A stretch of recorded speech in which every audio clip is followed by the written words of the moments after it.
मित्रों, गायत्री साधकों को एक विशेष सुविधा या विशेष सिद्धि की प्रार्थना करता हूं मैं कि जो साधक बड़े अनुष्ठान नहीं कर पाते हैं, जैसे 9 दिन का या 1 साल का या 40 दिन का, तो वो रोजाना जो साधना करते हैं उसको तो वो करते रहें।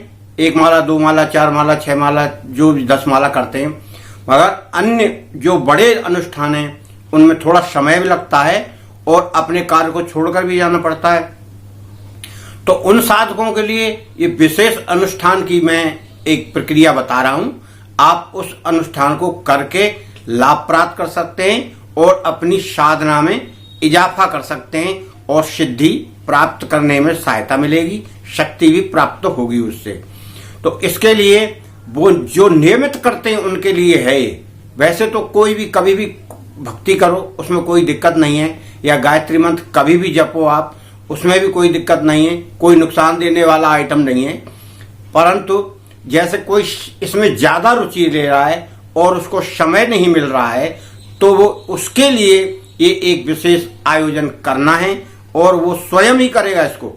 इसमें अन्य लोगों की जरूरत नहीं है और ना किसी दूसरे की जरूरत है। सामान्य तौर पर, सामान्य तरीके से आप उसे सालों भर करते रहेंगे और आपको कोई दिक्कत नहीं होगी। जैसे सूर्य देव की सविता स्त्री, वो सविता शक्ति गायत्री हैं, और सूर्य देव का दिन कौन सा है? रविवार।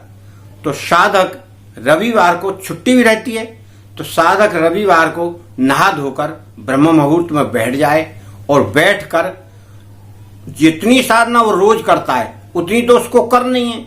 वो करने के बाद आप आसन से उठ जाएं, उठकर थोड़ा पानी वानी पी पा के जो भी आपको करना है, थोड़ा हाथ मुंह धो के फिर दोबारा से वो आसन पर बैठेंगे और आसन पर बैठकर उसमें आपको मंत्रों का जाप करना है। अब उसमें कितना जाप करना है?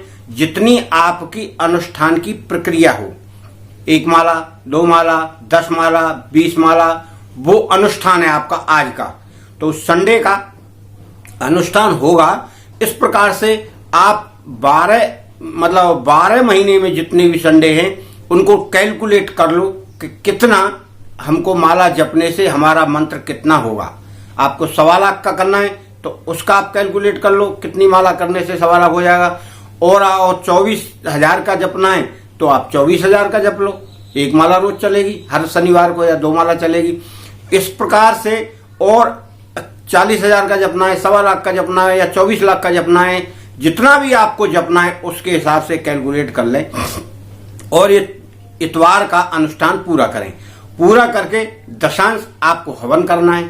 तो अब इसमें क्या है? नियम और उपनियम, यानी यम और नियम, ये सब आपको उसी प्रकार करना है।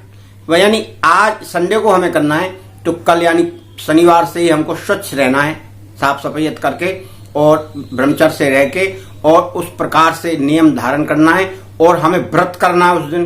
क्यों कि व्रत करेंगे तभी तो हमें शक्ति प्राप्त होगी। तो जैसे और लोग व्रत करते हैं उसी तरह आप व्रत करते हुए आप जाप करें। फिर व्रत को आप खोलें कब? आप दोपहर के बाद खोल लें। यानी भोजन करना है तो एक बार ही आपको करना है, एक बार भोजन कर लें, शाम को फिर ना करें। शाम को अगर आप चाहिए या भूख लग रही है तो थोड़ा फलाहार कर लें या थोड़ा दूध वगैरह ले लें। फिर क्या है, दूसरे यानी मंडे, सोमवार को ही आपको भोजन करना है। ये प्रक्रिया आपके एक शनिवार मतलब रविवार के दिन की अनुष्ठान की प्रक्रिया हो गई। इस प्रकार से आप अनुष्ठान करते रहेंगे तो आपको ना कहीं जाने की जरूरत है और ना कहीं परेशान होने की जरूरत है, और ना आपके वक्त, जो आपका वक्त है वो जाया होगा।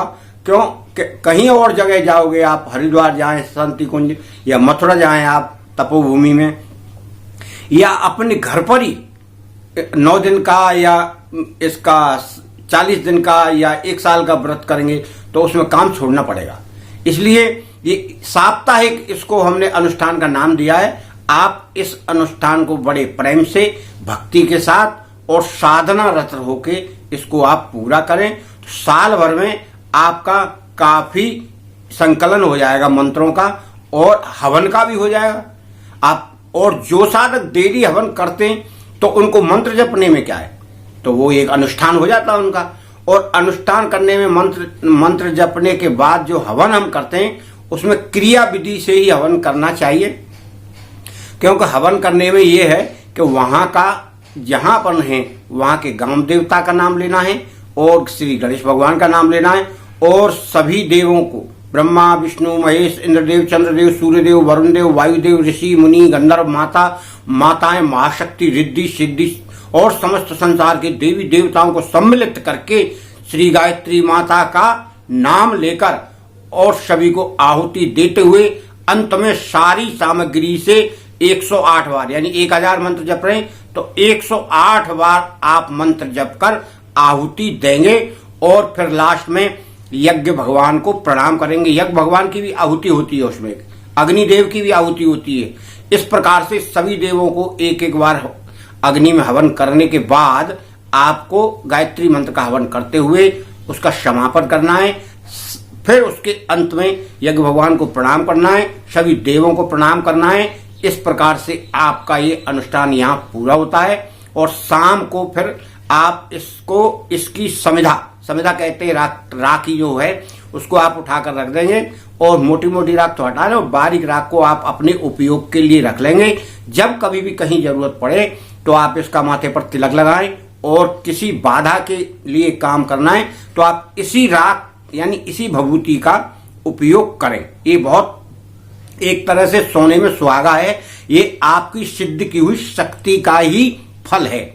आप उसे ऐसा ना कहें कि ये इसको फेंक दें या कहीं भी कर दें, और अगर आप नहीं रख सकते हैं तो आप किसी पेड़ में उसको डालें स्वच्छ जगह पर। क्यों? मंत्रों से अवमंत्रित की हुई और वहां के वातावरण की शक्ति उसमें निहित है। वहां उस समय का जल और पूजा अर्चना और इसमें साधना में और इसमें हवन में गंगा जल का इस्तेमाल जरूर करना चाहिए और अपने अपने घर के अनुसार ही पूरब दिशा में बैठकर ये सब क्रिया करनी चाहिए, जिससे पूरब दिशा से आपको शक्ति प्राप्त हो। इस प्रकार मित्रों, मैंने साप्ताहिक 1 दिन वाली अनुष्ठान की विधि बता दी। ये अत्यंत ही सरल विधि है, आप कर सकते हैं, आपको कोई दिक्कत नहीं होगी। आपको प्रार्थना है कि कोई भी समस्या अगर आती है तो आप अपने घर में उसको निपटा सकते हैं। बाहर तो कई समस्या आ गई तो नहीं निपटा पाएंगे। इसलिए मित्रों, मैं आपको तहे दिल से शुक्रिया अदा करता हूं और नमस्कार करता हूं और माता गायत्री को नमस्कार करता हूं। माता गायत्री आप सबका भला करें और आपकी मनोकामना पूर्ण करें और आपके अनुष्ठान को भी सफल पूर्वक पूर्ण करें। आप सभी को धन्यवाद। चैनल को लाइक शेयर सब्सक्राइब करें और इसको बढ़ावा दें। धार्मिक चैनल है, आपके ही कार्य का है, मेरा कुछ इसमें नहीं है। मित्रों, ये सब संसार ऐसे ही चल रहा है। आप धार्मिक कार्य करो, आप भी करो, कोई दिक्कत थोड़ी है भाई। आप जैसे मैं आपको बता रहा हूं, आप दूसरे को बताओ, तीसरे को बताओ, 4 लोग जोड़ लो, 10 लोग जोड़ लो, ये अच्छा कार्य है। मित्रों नमस्कार।